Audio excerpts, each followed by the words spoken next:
حضور علیہ السلام نے فرمایا اگر میں علم کا شہر ہوں تو پھر علی دروازہ ہے۔ امام سفوری کہتے ہیں ایک دن نا حضرت جبریل امین انسانی شکل میں مولا علی کے سامنے آ کے کھڑے ہو گئے۔ کون؟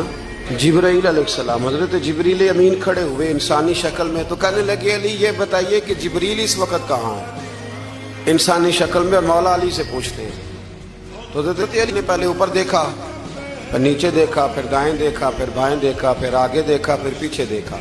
فرمانے لگے جناب نہ تو اس وقت حضرت جبریل مشرق میں ہیں، نہ مغرب میں ہیں، نہ شمال میں ہیں، نہ جنوب میں ہیں، نہ 7 زمینوں میں ہیں، نہ آسمانوں میں ہیں۔ فرمانے لگے بھئی زمینوں آسمانوں مشارق مغارب میں تو کوئی نہیں، تو یا آپ جبریل ہیں یا میں جبریل ہوں، دونوں میں سے ایک ہے۔ تو حضرت جبریل امین مسکرائے، فرمانے لگے نہیں آپ تو علی ہیں، جبریل تو میں ہی ہوں۔